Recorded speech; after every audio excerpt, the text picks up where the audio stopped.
Hello friends, आप Mukesh Goyal. I hope कि आप सारे बहुत अच्छे हैं। और फ्रेंड्स, आज हम हायर एजुकेशन के कुछ करंट इशू के बारे में बात कर रहे हैं। और करंट इशू क्या है फ्रेंड्स? करंट इशू ये है कि आपको पता है एक रैंकिंग होती है कि कौन सा इंस्टीट्यूट कौन सी पोजीशन पे है। इस तरह की बातें हम आज करेंगे। इससे पहले आपको एक सूचना दे देता हूँ, एक इन्फॉर्मेशन दे देता हूँ कि यूजीसी नेट का जो पेपर 1 है उसके हमारे रजिस्ट्रेशन ओपन है। आप रजिस्ट्रेशन करवा सकते हैं। और जिसका पेपर 2 इन्वायरमेंटल साइंस है फ्रेंड्स, उसमें भी आप रजिस्ट्रेशन करवा सकते हैं। उसके रजिस्ट्रेशन भी ओपन है। ठीक है ना फ्रेंड्स? अगर आपको लगता है कि आप मिलके अच्छा कुछ कर सकते हैं तो आप रजिस्ट्रेशन करवा सकते हैं। ठीक है, तो चलो बात करते हैं। सबसे पहले हम बात करते हैं कि NIRF क्या है। ठीक है, एक एक बात करेंगे, अच्छे से सुनना है, यहां से क्वेश्चन आने की संभावना है। ठीक है ना फ्रेंड्स? पहले यहां से क्वेश्चन कैसे आते थे कि फर्स्ट रैंक पे कौन सी है, सेकंड रैंक पे कौन सी यूनिवर्सिटी है, कौन सा कॉलेज है। इस तरह के क्वेश्चन आ चुके हैं। मैं ये नहीं कह रहा कि इस तरह के क्वेश्चन अब नहीं आएंगे, आ सकते हैं इस तरह के भी, वो भी हम बात करेंगे। लेकिन अब हो सकता है कि वो थोड़ा डीप चला जाए, है ना, कि ये रैंकिंग हो रही है, ये किस बेस पे हो रही है। इस तरह की बातें अब पूछा जा सकती है, क्योंकि वो अंदर तक जाने की अब कोशिश कर सकता है। क्योंकि डीप में क्योंकि जब शुरू में कोई भी चीज नहीं आती है ना फ्रेंड, तब उसको सरफेस पे पूछा जाता है। और जैसे कुछ कॉमन हो जाता है, वो चीज थोड़ी पुरानी हो जाती है, तो उसमें थोड़ा सा डीप नॉलेज की जरूरत हो जाती है। तो हम थोड़े से डीप में जाने की भी कोशिश करेंगे। ठीक है, तो सबसे पहले NIRF क्या है फ्रेंड्स? की NIRF है नेशनल इंस्टीट्यूट रैंकिंग फ्रेमवर्क। ये आपको एक तो इसका फुल फॉर्म भी याद रखना है। बिल्कुल बेसिक सी बात है। आपको हो सकता है कि NIRF का मतलब फुल फॉर्म भी पूछ ले। तो क्या है ये? National institute ranking framework. जो ministry of human resource development है, MHRD है, उसने जारी किया है। ये किसने जारी किया है? दूसरा ये क्वेश्चन बनता है कि जो ये रैंकिंग है वो कौन जारी करता है? वो MHRD जारी करता है, गवर्नमेंट ऑफ इंडिया का। ये आपको ध्यान रखनी है। दूसरी बात आपसे क्या पूछी जा सकती है कि जो NIRF है, नेशनल इंस्टीट्यूट रैंकिंग फ्रेमवर्क है, ये इसको अप्रूव किसने किया? तो इसको अप्रूव किया MHRD ने। ये बात आपको ध्यान रखनी है। किसने अप्रूव किया? MHRD ने। जारी भी MHRD ही करता है रैंकिंग, प्लस NIRF को अप्रूव भी किसने किया? MHRD ने ही किया। ठीक है, और ये लॉन्च कब हुई? ठीक है, ये लॉन्च कब हुई? ये लॉन्च हुई 29 सितंबर 2015 को। आपको ये डेट और ईयर दोनों याद रखना है, क्योंकि फ्रेंड्स अब मैंने बात की ना कि वो फर्स्ट सेकंड पूछ चुका है, हो सकता है वो पूछे, लेकिन ये भी अब पूछने की बड़ी संभावना है कि NIRF है वो लॉन्च कब हुआ? तो 29 सितंबर 2015 को वो लॉन्च हुआ। ये आपको ध्यान रखना है। ठीक है ना फ्रेंड्स? और इसकी पहली रिपोर्ट 2016 में आई थी फ्रेंड्स। ठीक है ना, क्योंकि लॉन्च हो गया था 15 में। ठीक है, उसके बाद यहां से क्वेश्चन उठने की बहुत संभावना लगती है मुझे, जो मैं अब बात करूंगा, और अच्छा क्वेश्चन बनने की संभावना है। ठीक है, तो कौन कौन से ऐसा पैरामीटर्स हैं जो कवर किए जाते हैं? यानी कि मैं क्या बताने की कोशिश कर रहा हूं फ्रेंड्स, जैसे आपने किसी भी इंस्टीट्यूट को रैंक दी कि ये फर्स्ट रैंक है, ये सेकंड रैंक है, ये थर्ड रैंक पे है, कोई भी किसी भी तरह का इंस्टीट्यूट हो, चाहे इंजीनियरिंग हो, चाहे ओवरऑल हम देखें, तो उसके लिए कुछ पैरामीटर तो होते होंगे ना। हम क्या चीज देखते हैं उसके अकॉर्डिंग रैंक देते हैं। मैंने मान लो आपको आपका फर्स्ट डिवीजन आया, तो फर्स्ट डिवीजन का अभी तक क्या चल रहा है कि जिसका 60% से अबव है उसका हम फर्स्ट डिवीजन देंगे। यही तो है, 60% से नीचे और 45 से के बीच है तो सेकंड डिवीजन हो गया, और 45 से नीचे है थर्ड डिवीजन। जो हमारा एजुकेशन सिस्टम में ऐसे ही तो डिवीजन देते हैं, तो उसका एक क्राइटेरिया है ना कि मार्क्स, ये पैरामीटर है। तो इसी तरह अगर आप किसी भी इंस्टीट्यूट को रैंक दे रहे हो कि ये फर्स्ट रैंक है, सेकंड रैंक है, थर्ड रैंक है, तो वो रैंकिंग के लिए कुछ पैरामीटर तो आपके पास होंगे ना। यानी कि आप उस इंस्टीट्यूट में देखते क्या है, जिससे आप ये कह देते हैं कि ये फर्स्ट पे है, ये सेकंड पे। तो यहां से क्वेश्चन बन सकता है कि वो कौन कौन से पैरामीटर हैं जो ब्रॉडली कवर किए जाते हैं। तो सबसे पहले होता है TLR। आप इसकी रिपोर्ट को देखोगे ना तो ये शॉर्ट में ही लिखे होते हैं TLR। तो हो सकता है इसका मतलब आपसे पूछा जा सके कि NIRF में TLR का क्या मतलब है। जब हम रैंकिंग लिखते हैं तो TLR का क्या मतलब है? तो TLR का मतलब है टीचिंग, लर्निंग, और R का मतलब रिसोर्स। तो आप पहले सबसे इंस्टीट्यूट में देखते हो TLR, यानी कि वहां टीचिंग की फैसिलिटी, लर्नर कैसे है या कैसे लर्निंग हो रही है वहां पे, और रिसोर्स कैसे हैं, यानी कि लर्निंग के संसाधन वहां पे कैसे हैं, और टीचिंग वहां कैसी है, यानी कि वहां पे टीचिंग कैसी है, और लर्निंग एंड रिसोर्स यानी कि वो सिखाया किस तरह से जाता है, और वहां पे संसाधन यानी कि रिसोर्स किस तरह के हैं। पहला पैरामीटर तो ये है। दूसरा पैरामीटर है RP। RP का मतलब है रिसर्च एंड प्रोफेशनल प्रैक्टिस, याद रखना आरपी का मतलब क्या है, research and professional practice.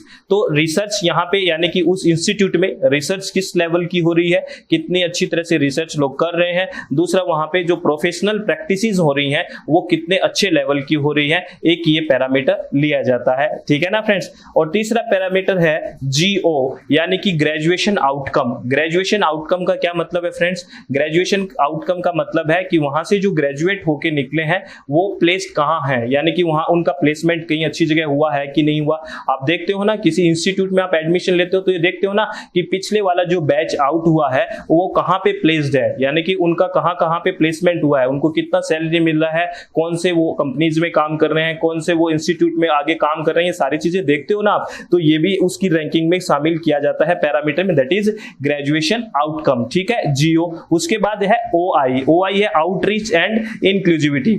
Outreach का मतलब होता है कि उस इंस्टीट्यूट में कि रीच कहां तक है, यानी कि उस इंस्टीट्यूट में कितने स्टेट्स के या आउट ऑफ इंडिया के भी स्टूडेंट्स है क्या। देखो कोई भी दूसरी स्टेट से किसी इंस्टीट्यूट में बच्चा क्यों आएगा, जब वो इंस्टीट्यूट अच्छा होगा तभी तो आएगा ना, तो ये भी शामिल करना बहुत जरूरी है। कोई विदेश से इस इंस्टीट्यूट में पढ़ने क्यों आएगा, क्योंकि ये इंस्टीट्यूट अच्छा है, तो उसकी आउटरीच भी देखी जाएगी ना। आप बाहर क्यों पढ़ने जाओगे, आप बाहर आईआईटीज में जाते हैं, आप चाहे कहीं से हो तो क्यों जाते हैं, क्योंकि वो उसका एक रैंकिंग है, एक अच्छा है, तो ये भी शामिल किया जाता है कि उसकी आउटरीच कितनी है। दूसरा इंक्लूसिविटी। इंक्लूसिविटी का मतलब होता है एक तरह से हिंदी में इसको बोलते हैं समावेशन। क्या बोलते हैं, समावेशन, यानी कि उसमें कितना समावेशन है, यानी कि कोई भी किसी भी तरह का भेदभाव नहीं हो गरीबी वगैरह को लेके, यानी कि हर एक बच्चे को सही से फैसिलिटीज जो मिले, इंक्लूसिव हो। ये इकोनॉमिक्स में भी और कॉमर्स वाले बच्चों से यहाँ क्वेश्चन बनता है कि कई सारी योजनाएं हैं, उनका क्या एम था, ये सिविल सर्विसेज में भी पूछा गया था। ये क्वेश्चन अब पुराना हो चुका है, वहां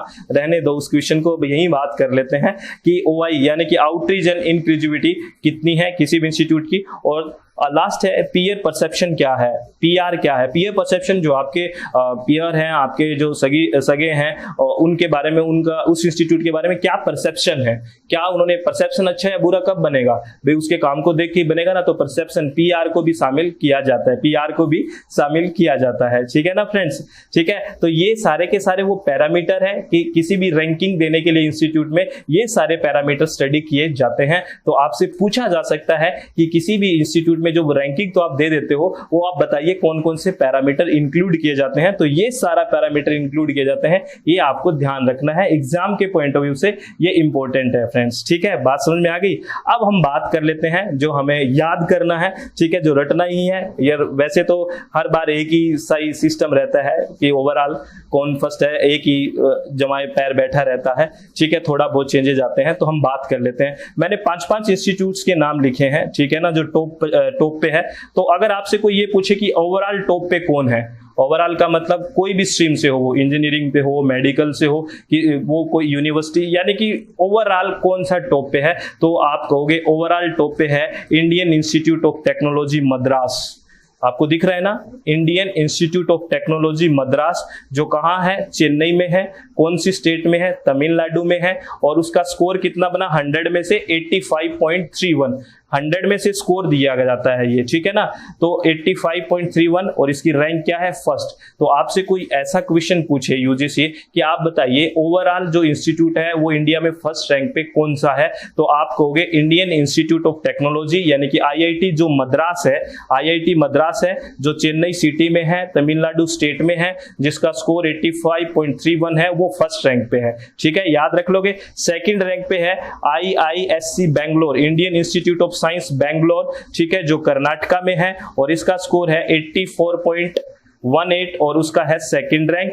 थर्ड रैंक पे है Indian institute of technology IIT Delhi, जो न्यू दिल्ली में है, और इसका स्कोर है 81.33 और ये थर्ड पे है। फोर्थ पोजीशन पे है आईआईटी बॉम्बे, ठीक है, जो महाराष्ट्र में है, 80.75 इसका स्कोर है। और फिफ्थ रैंक पे है आईआईटी खड़गपुर, जो खड़गपुर कहाँ है, वेस्ट बंगाल में है, और ये 5वीं रैंक पे है, जिसका स्कोर है 75.85। ये 5 ओवरऑल बोल रहा हूँ, ओवरऑल कोई पूछ ले कि ओवरऑल कोई भी फील्ड से हो, ओवरऑल टॉप पे कौन से हैं, तो आईआईटी जो मद्रास है वो फर्स्ट पोजीशन पे है, याद रखना है, ठीक है ना फ्रेंड्स। आगे बात करते हैं। आगे अगर आपसे कोई ये क्वेश्चन पूछ ले कि ओवरऑल तो आपको पता है, आप ये बताइए यूनिवर्सिटी कौन सी टॉप पे है, ठीक है ना, यूनिवर्सिटी कौन सी टॉप पे है, तो आप कहोगे सबसे टॉप पे है IISc बेंगलोर जो कर्नाटका में है और 84.18 इसका स्कोर है। अब देखो प्लीज आप कंफ्यूज मत हो जाना, नहीं होगे ना, उसमें पूछा था ओवरऑल, तो उस ओवरऑल में देखो IISc बेंगलोर सेकंड पोजीशन पे है। मैं दोबारा दिखा देता हूं, ओवरऑल में पूछे तो IISc बेंगलोर क्या है, देखो Indian institute of science Bangalore second position पे है ना, ओवरऑल में पूछे तब, ठीक है ना, क्योंकि ओवरऑल में फर्स्ट पोजीशन पे IIT मद्रास है। लेकिन आपसे कोई ये पूछ ले कि यूनिवर्सिटीज में सबसे फर्स्ट पोजीशन पे कौन सा है, यूनिवर्सिटीज में सबसे फर्स्ट पोजीशन पे कौन सा है, तो आपको बताना है इंडियन इंस्टीट्यूट ऑफ साइंस जो कहां है, बेंगलुरु में है। IISc बेंगलोर अगर यूनिवर्सिटी की बात करें तो IISc बेंगलुरु फर्स्ट पोजीशन पे है और 84.18 स्कोर है। और सेकंड पोजीशन पे है JNU जवाहरलाल नेहरू यूनिवर्सिटी जो न्यू दिल्ली में, जिसका 70.16 स्कोर है। और तीसरी पोजीशन पे है बनारस हिंदू यूनिवर्सिटी जो वाराणसी उत्तर प्रदेश में है, 63.15। और चौथे नंबर पे है अमृता विद्यापीठ जो कोयम्बटूर तमिलनाडु में है, ठीक है। और पांचवा यूनिवर्सिटी है जो है जादवपुर यूनिवर्सिटी जो कलकत्ता वेस्ट बंगाल में है और इसका 61.99 स्कोर है और इसका 62.27 है। ये आपको याद रखना है ओवरऑल यूनिवर्सिटीज को, ठीक है, याद रख लोगे ना, एग्जाम में पूछा जा सकता है, ठीक है फ्रेंड्स, ये नई रिपोर्ट के अकॉर्डिंग है, ठीक है। चलो वेरी गुड, याद रखोगे आप। आगे क्या क्वेश्चन पूछ सकते हैं, आपसे ये पूछ सकते हैं कि इंजीनियरिंग कॉलेज कौन सा टॉप पे है, ठीक है, सबसे टॉप पे इंजीनियरिंग कॉलेज। ओवरऑल की बात कर ली, यूनिवर्सिटीज की बात कर ली, अगर वो स्पेसिफाई कर दे कि कौन सा इंजीनियरिंग कॉलेज टॉप पे है तो आप कहोगे IIT मद्रास जो चेन्नई में है, वो क्या है, इंजीनियरिंग कॉलेज सबसे टॉप पे है। क्योंकि IITs के बारे में बात करें ना, सिर्फ इंजीनियरिंग कॉलेज के बारे में, तो IIT मद्रास सबसे टॉप पे है, IIT दिल्ली सेकंड पे है, IIT बॉम्बे थर्ड पे है, IIT कानपुर जो उत्तर प्रदेश में है वो फोर्थ पोजीशन पे है और IIT खड़गपुर जो वेस्ट बंगाल में है 5वीं पोजीशन पे है। ये क्या है, ये वो इंजीनियरिंग कॉलेजेस की बात हो रही है। ओवरऑल की बात कर ली ना फ्रेंड्स, देख लोगे, ठीक है। उसके बाद यूनिवर्सिटीज की बात कर ली, देख लोगे। उसके बाद हमने किसकी बात कर ली, इंजीनियरिंग कॉलेजेस की बात कर ली, ठीक है, इंजीनियरिंग इंस्टीट्यूट की। और अब बात कर लेते हैं कॉलेजेस कौन से टॉप पे हैं, ठीक है, कौन से टॉप कॉलेज पे हैं। तो मिरांडा हाउस जो दिल्ली में है, ठीक है, दिल्ली में है और इसका स्कोर है 77.23 और ये रैंक फर्स्ट पे है मिरांडा हाउस, ठीक है, DU के अंडर आता है ये, दिल्ली यूनिवर्सिटी के अंडर। और सेकंड पे है लेडी सीताराम कॉलेज है, ये न्यू दिल्ली में है, ये इसका स्कोर है 72.08। थर्ड पोजीशन पे हिंदू कॉलेज और फोर्थ पोजीशन पे सेंट स्टीफन कॉलेज और फिफ्थ पोजीशन पे प्रेसिडेंसी कॉलेज है जो चेन्नई के अंदर है। ये ऊपर वाले चारों दिल्ली में है, देखो एक पांचवा है जो प्रेसिडेंसी कॉलेज है वो चेन्नई में है, तमिलनाडु में है, ठीक है ना, याद रखना है ये टॉप कॉलेजेस हैं, ठीक है फ्रेंड्स। आपको समझ में आ गई ना, मैंने क्या क्या बात करी, मैंने ये बात करी कि किस कौन कौन से पैरामीटर शामिल किए जाते हैं। शुरुआत की बात करें तो NIRF की बात करी कि NIRF होता क्या है, उसके बाद NIRF किसने उसको ऑथोराइज करा, तीसरी बात हमने की वो लॉन्च कब हुआ, चौथी बात की NIRF जो हम बना रहे हैं उसमें कौन कौन से पैरामीटर शामिल होते हैं उनकी बात करी जो बहुत इंपॉर्टेंट है। उसके बाद में हमने ओवरऑल टॉप पे कौन है, उसके बाद हमने बात करी कि इंजीनियरिंग में टॉप पे कौन है, उसके बाद यूनिवर्सिटी में टॉप पे कौन है और उसके बाद हमने कॉलेज कौन से टॉप पे है वो बात करी। ये सारी की सारी चीजें हैं जो करंट से रिलेटेड है और आपका एग्जाम में 1 या 2 क्वेश्चन यहाँ से आ सकते हैं। तो आप चित्त को शांत करके रिलैक्स होकर इन चीजों को पढ़ें, याद करें और लिख लें तो सब बहुत अच्छा हो जाएगा, ठीक है ना friends. All the very best. और फिर एक इंफॉर्मेशन कि अपना पेपर 1 है, ठीक है ना, उसका रजिस्ट्रेशन ओपन है, आप करवा सकते हैं। जो पेपर 1 कंपलसरी पेपर है और पेपर 2 जिसका इन्वायरमेंटल साइंस है उसके भी रजिस्ट्रेशन ओपन है, उसमें भी आप अगर इन्वायरमेंट साइंस बैकग्राउंड से हैं तो एडमिशन ले सकते हैं। All the very best, thank you, thanks a lot friends.